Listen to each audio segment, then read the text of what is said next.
En primer lugar, bueno, quería preguntarte, Pablo, ¿cómo has comenzado tu camino en todo lo que es el mundo del baloncesto? Y que me contases un poco cómo ha sido tu experiencia hasta ahora. Bueno, yo empecé el baloncesto cuando yo tuve un accidente de tráfico de pequeño. Al final, lo que dicen así en general todos los médicos es que es importante el deporte. Empecé haciendo un montón de natación, porque es el deporte más completo en general. Y luego conocí el baloncesto a través de unas jornadas que realizaron en mi colegio, pero creo que fue como con 9 años así. Entonces, bueno, no me decidí del todo. Y luego a los 13 o así, aquí, yo soy de Valladolid, y allí en el equipo o sea, en la ciudad había un equipo profesional, y justo ya contacté con ellos y les dije, oye, ¿puedo empezar a entrenar con vosotros? ¿Puedo probarlo? Me dijeron que sí, pero es verdad que era un equipo semiprofesional, por así decirlo, y yo tenía 13 años y la persona siguiente más joven tenía pues 27 o así. Entonces, bueno, esa sí que fue un poco la diferencia, pero eso, en torno a los 13, 14 años lo conocí. Los 14, 15 ya empecé como a meterme más de lleno, y a los 19 me mudé a Madrid para ya ser más profesional. Y quería preguntarte, si actualmente estás ligado a alguna federación o tal, quería que me contases un poco, cuantos más detalles mejor, qué es lo que destacarías de como tu trato con ella y en plan, o sea, los aspectos positivos que ves y los negativos.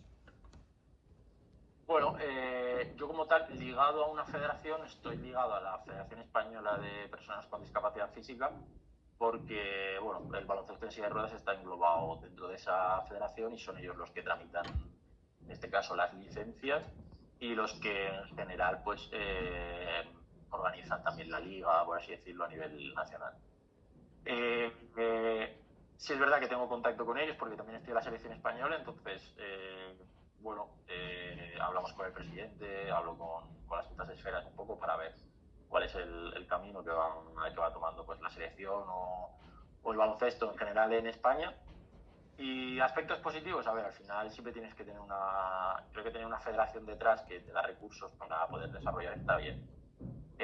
Aspectos negativos en cuanto a la federación, bueno, pues al final no es la federación de baloncesto en silla de ruedas, sino que es la federación de deportes para personas con discapacidad física, y eso hace que englobe muchos deportes, ¿no? No solo hay baloncesto, está, pues, yo qué sé, está la bocha, está la natación, está atletismo, está... Entonces, los recursos al final de una federación son limitados, y tienes que repartirlos entre muchos deportes. El baloncesto en silla de ruedas es el deporte que más dinero genera, por así decirlo. Realmente se genera mediante patrocinios, mediante el dinero de las televisiones o cosas así. Y que nos devuelva a nosotros ese dinero, creo que viene solo una tercera parte o la mitad. Entonces, claro, si todo el dinero que generamos nos viniera de vuelta a nosotros, a la gran mayoría, pues el baloncesto podría crecer mucho más y podría expandirse mucho más, y habría unas condiciones mucho mejores. Entiendo también que evidentemente hay deportes que no tienen tanta visibilidad o que no son tan impactantes de cara al usuario consumidor final. Por lo tanto, no va a generar recursos, o no los va a generar tanto con nosotros, y por eso necesitan esa parte de ayuda. O sea, que dices que cuando uno de los deportes X, me da igual, en plan, no genera tantos recursos como puede generar el baloncesto en este caso, luego es más complicado que ellos reciban ayudas. Um, Claro, claro. O sea, al final va un poco también de cómo, o sea, como yo lo veo, ¿eh? O sea, al final no tengo ese contacto con la federación y no puedo, o sea, no hay, y ese tema no es algo que a mí me compete, porque al final yo soy deportista y ya está. Pero al final, mi opinión siempre es que tú generas el dinero en base a lo que vendes, ¿no? Entonces, si tienes un producto que vender, vas a tener compradores y vas a tener dinero. Y ese dinero, en el momento que lo coges, puedes volver a meterlo, a invertirlo en tu producto para hacerlo mejor y venderlo más gente. Pero claro, hay deportes que, pues por una razón u otra, al final, pues deben ser menos vistosos, deben ser menos llamativos para, pues, llámalo la gente que o sea, sponsors, llámalo a las televisiones, canales de televisión que quieran retransmitirlo, cosas así. Entonces, no puedes vender ese producto porque de alguna forma no es atractivo, pero evidentemente esa gente también tiene ese derecho a poder practicar ese deporte y a tener unos recursos. Entonces ese dinero pues mayoritariamente está en este caso el baloncesto de silla de ruedas. Y yéndome más a tu experiencia personal, quería que me contaras un poco el papel del entrenador, de vuestro entrenador de equipo en este caso. ¿Qué destacarías de él en cuanto no solamente que os ayuda evidentemente físicamente, sino también en lo mental y en lo emocional? Bueno, nosotros justo en el Club Deportivo Ilunion, que es en el que estoy, es verdad que tenemos un staff, un cuerpo técnico muy completo, ¿no? Entonces,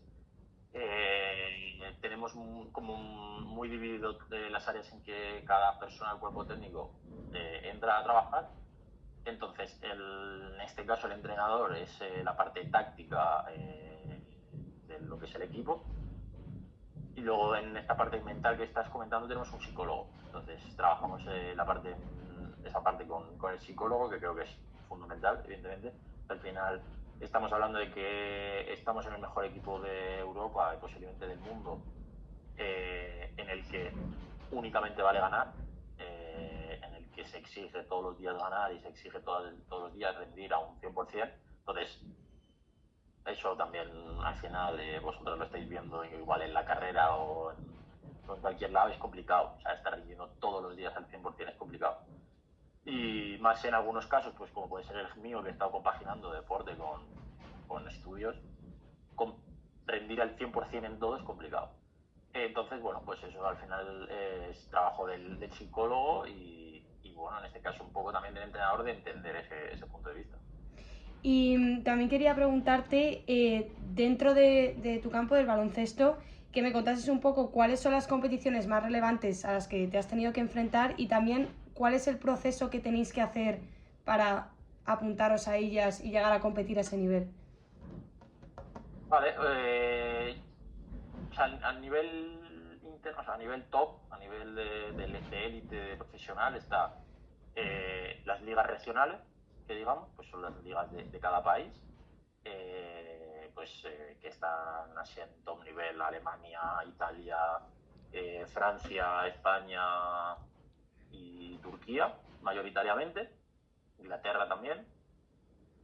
Luego, después de eso, tenemos las ligas, o sea, ligas a nivel Europa y a nivel internacional, ¿no? Que están, pues, hay 4 competiciones: está la Eurocup 3, la Eurocup 2, la Eurocup 1 y la Champions. ¿Vale? Entonces, dependiendo de. Y luego, dentro de a nivel nacional está pues la Copa del Rey y la Supercopa. Entonces, la liga la juegan los equipos que hayan ascendido, o sea, los equipos que hayan ascendido a primera división. Hay una liga, se juegan pues, todos los partidos y luego hay una Final Four. En función de cómo quedes en la liga, los 8 primeros se clasifican a la Copa del Rey. Luego en la Final Four se juega primero contra cuarto, segundo contra tercero. Y en función de cómo quedes ahí, optas a poder avisar a la Federación Internacional y decir, oye, quiero competir en una liga europea también. Entonces, competir en las ligas europeas te va dando puntos, por así decirlo, según el ranking como quedes.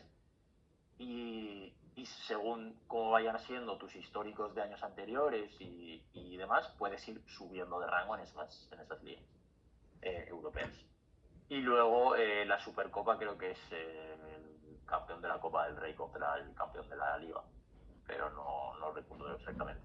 Y luego a nivel de club y luego a nivel de selección, pues los torneos son europeos, que hay A, B y C. El A es como el primer nivel, el B el segundo y el tercero, en función de cómo quedes puedes subir o puedes bajar. Luego está el Mundial, que es cada 4 años. Los europeos son cada 2 años, los mundiales cada 4 años, y las Olimpiadas, que son cada 4 años también, 2 años después de los mundiales. O sea, Mundial y Olimpiadas se van alternando. Para clasificarte al Mundial tienes que conseguirlo a través del europeo, y en función de, por ejemplo, cómo se quede con el resultado de como el podio de los mundiales, se da plazas a los Juegos Olímpicos también. Es decir, hay 5 continentes, ¿no? Entonces, depende de los continentes, según cómo queden los países de esos continentes, se van dando plazas a mayores a un continente o a otro. Por ejemplo, pues si Europa lo ha hecho bien en un mundial, para las Olimpiadas igual hay 4 plazas para que vayan equipos europeos. Así decir. Y dirías... No sé exactamente cómo funciona, pero es algo así. Justo.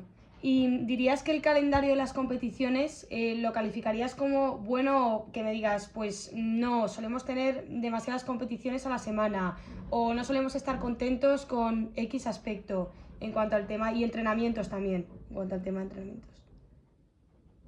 Pues el tema de la pandemia, por ejemplo, nos hizo mucho mal porque modificó todo, como todo se paró, todo cambió un poco y eso hizo que, por ejemplo, las Olimpiadas se pospusieron un año, luego han pasado solo 3 años para las siguientes Olimpiadas, hubo un mundial justo al llegar de las Olimpiadas de Tokio, había un europeo como muy seguido, entonces que eso no lo modificaron. Entonces, ha habido ahí unos momentos un poco extraños, porque luego también el hecho de el año pasado hace 2 años, 2022, se llevaron el mundial a Dubái o a Doha o por ahí. Entonces, claro, si te lo llevas, si las sedes son en lugares del hemisferio, en este caso sur, en el que en verano, nuestro verano, hace mucho calor, tendrías que cambiarlo a invierno, porque si no, no va a ser posible por el calor que hace. Entonces, eso también es como un pequeño problema. Ahora, por ejemplo, vamos a tener el europeo en octubre, que es como una fecha muy tardía, ¿no? Porque acabamos la liga en mayo, tenemos junio, julio, agosto, septiembre, octubre el europeo, empezaremos la liga a finales de octubre, principios de noviembre, ya otra vez como que lo retrasas todo un poco. Entonces, bueno, es verdad que nosotros no tenemos esa queja porque al final es nuestro trabajo y tenemos los contratos estipulados y los entrenos y los descansos, pero bueno, o sea, estaría bien que estuviera como más uniformado, en plan, y más centrado, y nos dijeran esto va a ser así prácticamente siempre o cosas así. O sea, más estabilidad, básicamente, más Sí. justo. Y preguntándote a nivel más personal, quería preguntarte qué obstáculos a nivel personal has encontrado a lo largo de tu camino hasta llegar a competir en la alta competición. En el deporte, Uh-huh. bueno, realmente los obstáculos, o sea, el mayor obstáculo para competir es, primero, que en tu ciudad haya un equipo, ¿no? Porque no en todas las ciudades hay equipo, que haya un equipo, si eres muy joven, que haya una escuela para que alguien te enseñe, y luego el hecho de que las sillas son muy caras, ¿no? Tienen un coste económico muy alto y no hay... O sea, nadie te va a prestar ese dinero, evidentemente, entonces o lo tienes o estás un poco jodido. Yo en mi caso trato de, por ejemplo, mis sillas, donarlas a chavales que conozco, jóvenes que conozco y se las regalo, porque evidentemente, bueno, pues yo tengo la suerte de eso, estar ganando dinero y poder haberme comprado mis sillas, las necesarias. Y cuando era joven, pues tuve la suerte de eso, de que me ayudaran y demás. Entonces, quién sabe si alguno de estos niños que no pueden pagarse las sillas o alguna gente tal va a ser una superestrella el próximo que vaya a representar a España o lo que sea. Entonces, bueno, yo trato de devolverle un poco al baloncesto lo que en su momento me dio, pero eso, el mayor obstáculo creo que puede ser económico y que en tu ciudad no haya equipo. Y, o sea, al igual que a vosotros no, la federación o quien se tenga que encargar nos financian las sillas de ruedas, en los otros deportes, cualquier tipo de material de este tipo que necesiten, no os lo financian. Sí, o sea, el problema del deporte adaptado es que como necesitas... El deporte adaptado hablamos de que se necesita modificar o las reglas o el espacio o los utensilios, ¿no? O sea, el material. Claro, el momento que modificas el material adaptado en general, material ortopédico, material de este tipo, para personas con discapacidad suele ser muy caro. Entonces, si yo te pregunto a ti, ¿qué necesitas para jugar al baloncesto? Pues una pelota y poco más de una cancha. Y poco más, vale, una cancha, claro, que puede estar por la calle y Justo. quizá vengas y te pones un poco así, tal, unas zapatillas, ¿vale? Venga, ¿cuánto te pueden costar unas zapatillas así basiquísimas en el Decathlon? ¿50 euros? ¿60 euros? Vale. Una persona en silla de ruedas o con algún tipo de discapacidad, una amputación, lo que sea, si quieres jugar al baloncesto en silla de ruedas, vale, necesita el balón, necesita la cancha, pero necesita una silla. Y silla, la más barata, que ahora está, por ejemplo, comercializando quizá Decathlon, que ha sacado con una marca, puede ser 2.000 euros. Lo más barata, ¿eh? Entonces, claro, es más complicado. Entonces, ese punto, pues, evidentemente, si te vas a ciudades en los que hay clubes que tienen equipos y demás, o tienen categorías inferiores, hay fundaciones a nivel nacional que van donando sillas, ¿no? Entonces, van donando sillas muy genéricas, de tamaños muy diversos, y entonces, pues, los niños van ahí y les prueban una vez o 2 a la semana, sin problema. Pero una vez que llegas a tener que competir a nivel profesional o así, en mi caso, por ejemplo, bueno, en cualquiera, las sillas van hechas a medida, en milímetros. Entonces, nos tiramos midiéndonos horas y horas, igual 5 horas, lo normal de medir una silla, porque es que cada silla es para cada jugador. O sea, es una por jugador que va perfecto para que no te vaya más grande. Pues al final, como cuando utilizas unas zapatillas, que no te puedes coger un 36 si utilizas un 39, o si utilizas un 34, tiene que ir perfecto. Y en este caso, las sillas, el coste asciende a los más de 10.000 euros. Entonces, claro, esa es la pequeña traba que puedes encontrarte a la hora de practicar el baloncesto en silla de ruedas. Y hay muchos puntos de donación para los niños, que supongo que doy por hecho que son los niños que van, o sea, tiran lo que es un poco más hacia el baloncesto de alta competición, a los que donáis las sillas, ¿no? Bueno, yo trato de, o sea, yo, por ejemplo, en Ilunion he estado trabajando estaba en la escuela que tenían de baloncesto en silla de ruedas, que se le llama escuela porque es un sitio en el que vas a aprender, no porque sean niños. O sea, es gente que no tiene nivel para estar compitiendo y que quieren disfrutar de baloncesto en silla de ruedas, pero claro, en un equipo de alta competición como el Unión no podemos igual estar en ese punto. Entonces, vienen personas pues de edades variadas y en este caso yo, pues, tengo que conocer un poco a todo el mundo, ver qué recursos tiene la gente y ahí yo poder decidir. Es un poco egoísta porque yo tengo el poder de decir, a ti te regalo la silla, a ti no, pero también por una parte es como nosotros como deportistas, o al menos yo en mi caso, pues yo tengo el ojo para decir, vale, a este chico le estoy viendo cosas en una silla que no es buena, voy a darle mi silla que es buena, a ver qué puede hacer. Entonces es un poco como confiar, a veces sale bien, a veces sale mal, bueno. ¿Y crees que este tema de las sillas, es que me ha parecido, perdón, y que me ha parecido muy interesante, crees que se podría gestionar de una manera mejor, de manera que os beneficie tanto a vosotros que las compráis por esa cantidad de dinero, tanto para los niños que están, que quieren jugar al baloncesto? No lo sé, es que es muy complicado porque yo también lo he tratado ahí de pensar, porque es verdad que es un mercado que al final es un poco monopolio a día de hoy, en como 3 4 marcas, no hay más de silla de ruedas. Es verdad que, por ejemplo, ahora, en este caso, se ha metido una gran marca como es Decathlon, que va a sacar sus sillas,